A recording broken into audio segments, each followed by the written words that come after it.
Why is human birth so physically traumatic? It's an evolutionary compromise between the need for the mother to walk upright and the baby to have a big brain.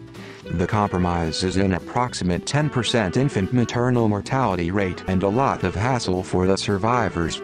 There is an evolutionary pressure to have the baby stay in the womb as long as possible for the head to be bigger. But that kills them at a higher rate. There is an evolutionarily pressure for the mother to have narrower hips, but that kills them at a higher rate. What we end up with is the compromise and acceptable mortality rate by evolutionary standards. Evolution is not about smiles and happy feelings. It's about survival of the species. Evolution doesn't care about easier. It cares about that'll do. If we're pretending it cares about anything. Competing evolutionary pressures.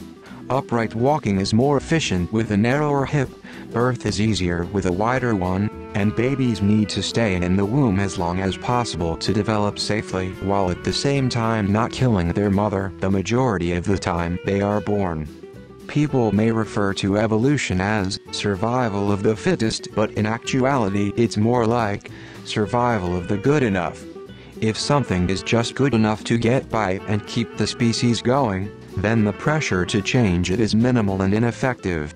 It's only when a change would have a larger impact on widespread species-level survival that it starts to take root and gradually cause a change. The combo of bipedalism and large brain head. I believe this is also the reason why human babies are a little undercooked at birth compared to our relatives. If the baby was grown longer in uterus, it would not be able to pass, so in that sense, we already sort of evolved to make it easier. Marsupial, nugget baby growing in pocket not being an option for us. Evolution isn't going to fix what's not broken. So long as humans are able to continue to reproduce, it's not broken. While it's awful that something like 100 women die in childbirth, it's not significant from a continuation of the species standpoint. Women's pain is not considered pain. PTSD was recognized way before postpartum depression. Human birth is traumatic and it's because of evolutionary reasons, big brain small pelvis yada yada. But there was not enough effort made to make this process easier on women. In some countries it's looked down upon to use an epidural so that women can experience the real birth experience. The reason women deliver on their backs is for the doctor's ease. It's being shown that many other positions quicken the delivery process.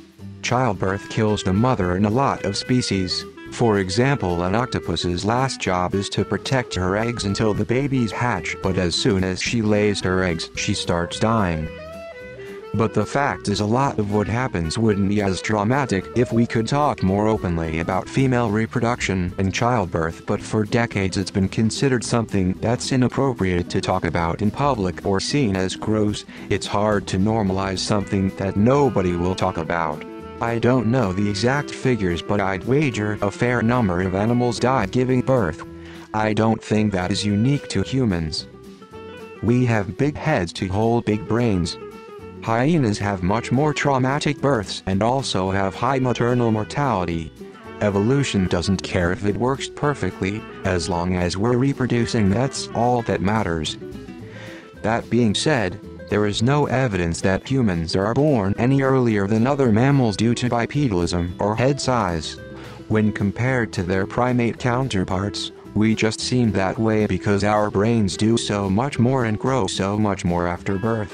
Summary article here, https://neuroscience-news.com/human-brain-development-evolution-25306/ Also, our young do take a long time to walk, but so do primate young, and this can also be predicted based on size modeling among other primates and mammals. https://www.pnas.org/doi/full/10.1057777106. Another complicating factor in traumatic deliveries these days is macrosomia, where babies are being born at larger birth weights than ever before, leading to increased rates of shoulder dystocia and second-stage dystocia, often related to maternal obesity and/or diabetes. both pre-existing and gestational. The idea that humans are born underdeveloped was an assumption made in the medical field decades ago but was never based on studies. Since then, comparative studies with other mammals and primates show otherwise. Humans do a lot of things badly. Eyes can't deal with bright sunlight, we have back problems, our children are helpless for 3 years, etc.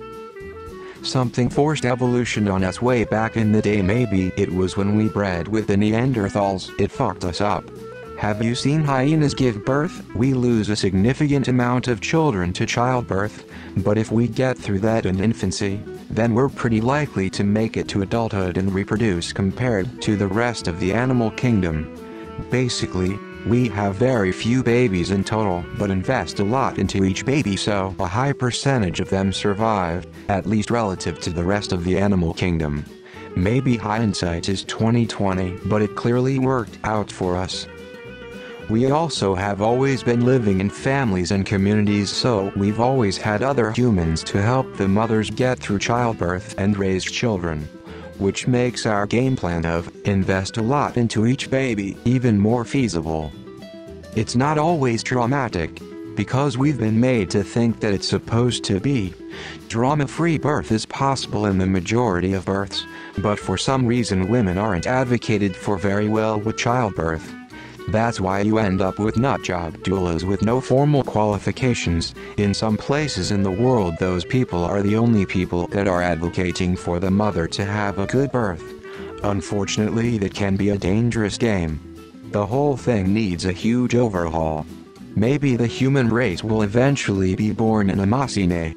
A woman's body won't be able to hold a baby and deliver it safely, so babies will be created in artificial wombs. Even her garden shenanigans. Apples aren't even really that good, honestly. Unto the woman he said, I will greatly multiply thy sorrow and thy conception. In sorrow thou shalt bring forth children, and thy desire shall be to thy husband, and he shall rule over thee. Genesis 3:16. It's evolution making sure we don't overpopulate the earth.